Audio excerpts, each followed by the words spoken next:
Good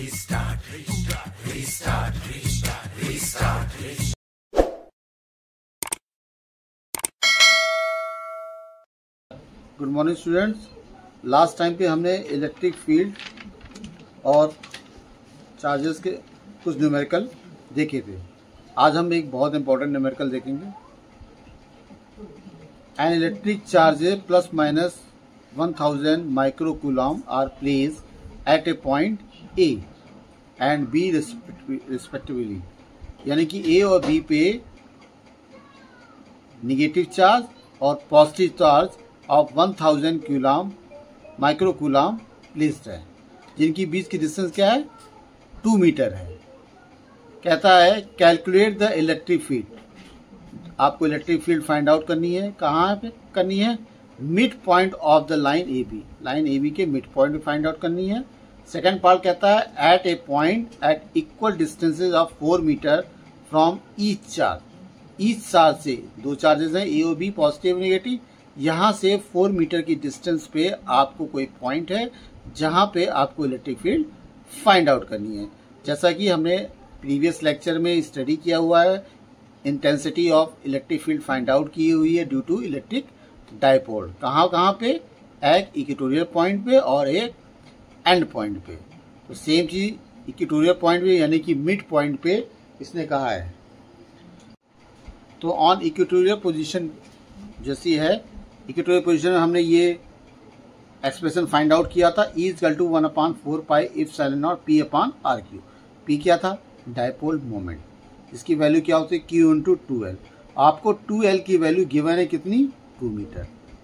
देख रहे हैं? और R मिड पॉइंट पे लेना, तो R की वैल्यू कितनी है? 1। तो हमने वैल्यू को पुटअप कर दिया यहाँ पे। माइक्रोकूलम है यानी कि 1000 इंटू 10⁻⁶ यहाँ रख दिया है। You get the value of electric field intensity 1.8 into 10⁻⁷। Same second part कहता है find the electric field intensity at a point at equal distance of 4 metre from each charge. अब हमने ये दो चार्जेस है जिनकी बीच की डिस्टेंस 2 मीटर है। यहाँ बी पॉइंट से हमने 4 मीटर की दूरी पे एक पॉइंट कंसीडर कर लिया है, पी पॉइंट कंसीडर किया है। और यहाँ पे आपको electric field intensity find out करनी है।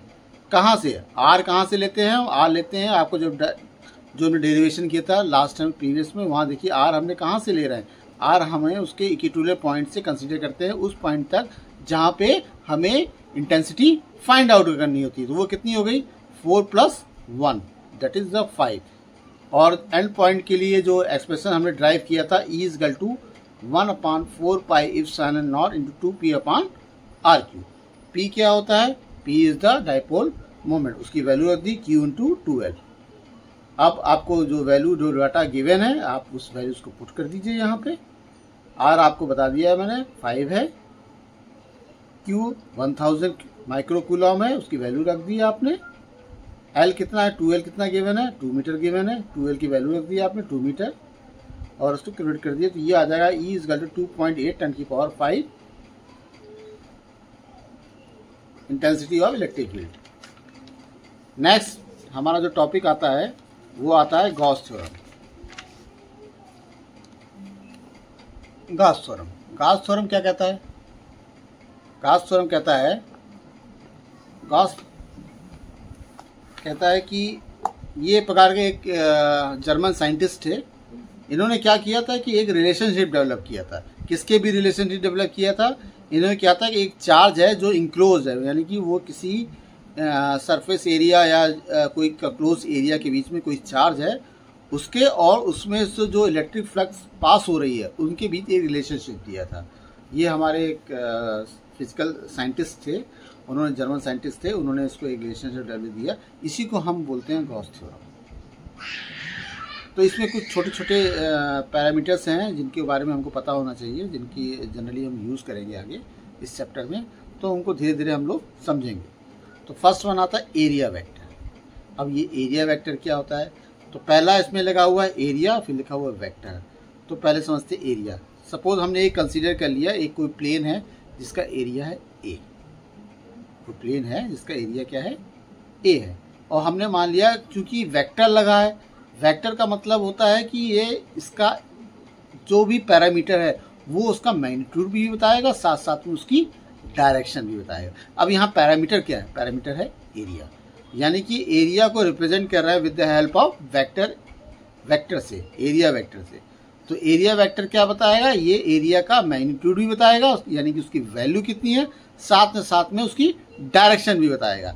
तो डायरेक्शन दिखाने के लिए हमें एक यूनिट वेक्टर लेना पड़ता है। अब वो देखिए हमने दिखाया unit vector normal to the outward direction. ये क्या दिखाया हुआ है? Area vector is equal to unit vector into area, यानी कि उसके मैग्नीट्यूड को आपने यूनिट वेक्टर से मल्टीप्लाई कर दिया है, then you will get the value of vector area. समझ रहे हैं? यानी मैग्नीट्यूड को आज हम यूनिट वेक्टर से मल्टीप्लाई कर देंगे तो आपको एरिया वेक्टर मिल जाएगा। सिंपल सी चीज़ है, देखिए हमने दिखाई है, एरिया वेक्टर को हमने यूनिट वेक्टर से मल्टीप्लाई कर दिया है तो आपको क्या मिल गया है? एरिया वेक्टर मिल गया है। ओके, फिर आता है सॉलिड एंगल। अब ये सॉलिड एंगल क्या होता है? सॉलिड एंगल क्या होता है? जब सपोज आपने कोई प्लेन ले लिया, यहाँ हमने आपको एक राउंड सरफेस दिखाई, यानी कि एक स्फेरिकल दिखाया हुआ है। आप चाहे प्लेन ले लीजिए, चाहे एक स्फेरिकल सरफेस ले लीजिए। इस प्लेन स्फेरिकल सरफेस का एरिया हमने क्या मान लिया? क्या था? ए था। जब ये एरिया इस पूरे सरफेस का क्या था? ए था।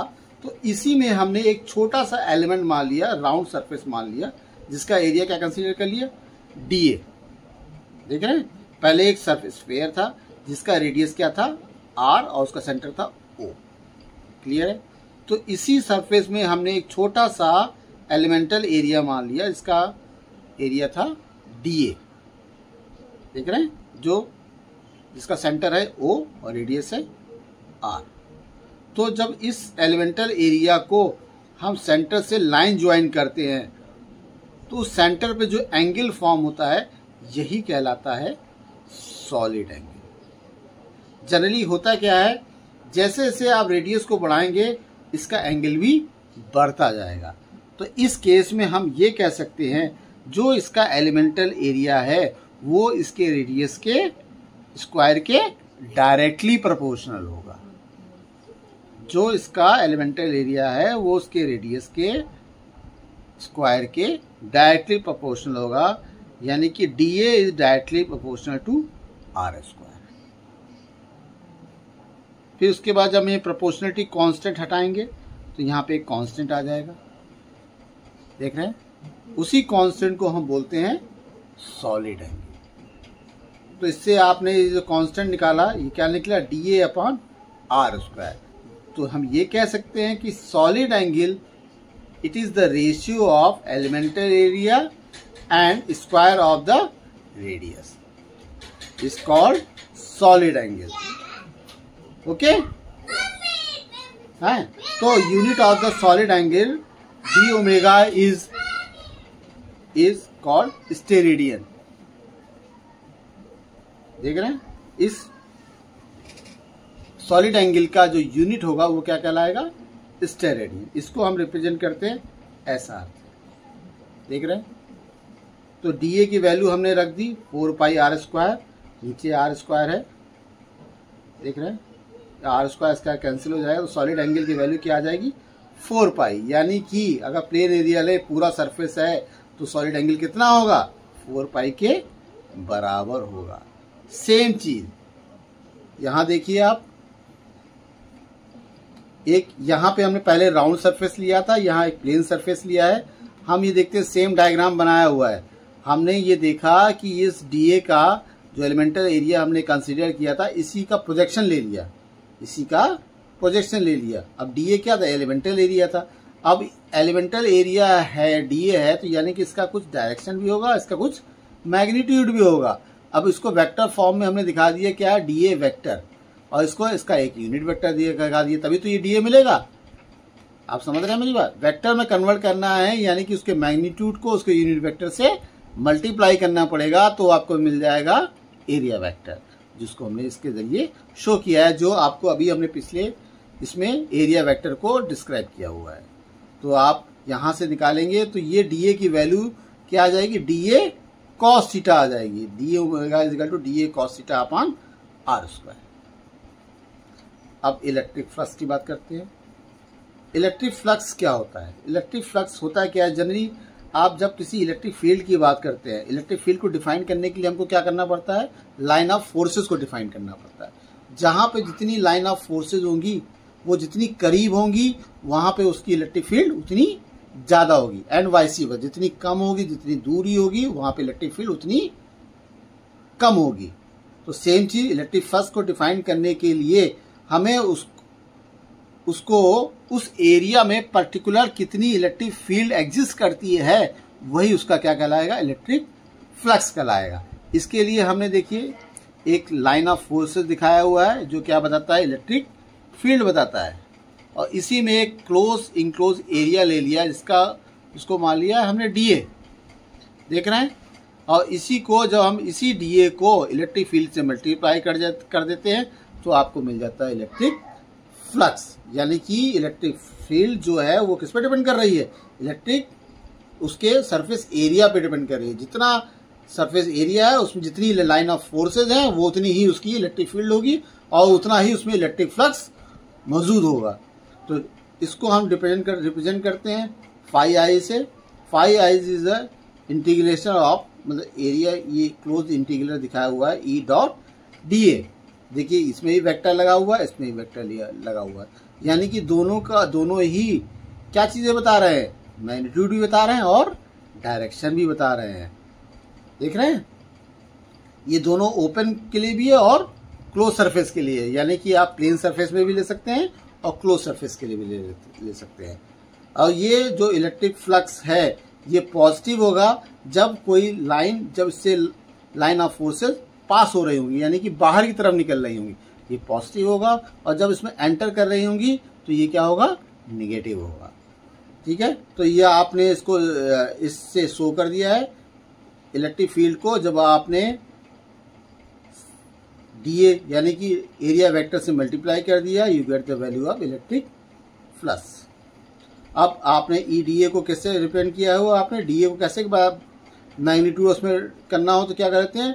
DA equal to DA cos theta. आपने इसकी वैल्यू होती, देखिए डीए को डीए कॉस थीटा लिख दिया, देख रहे हैं। तो आपको ये एक्सप्रेशन मिल जाएगा। ये होता है यहाँ तक इलेक्ट्रिक फ्लक्स। अब नेक्स्ट लेक्चर में हम गॉस थ्योरम के बारे में स्टडी करेंगे। गॉस थ्योरम एक्चुअली है क्या रिलेशन दिया उन्होंने, और उसका प्रूफ देखेंगे। अभी तक आपको किसी भी लेक्चर में कोई भी डाउट हो, कोई भी क्वेरी हो, कमेंट बॉक्स में ज़रूर बताएं। लेक्चर अच्छा लग रहा है, ख़राब लग रहा है, कुछ भी आप ज़रूर कमेंट करें। Thank you.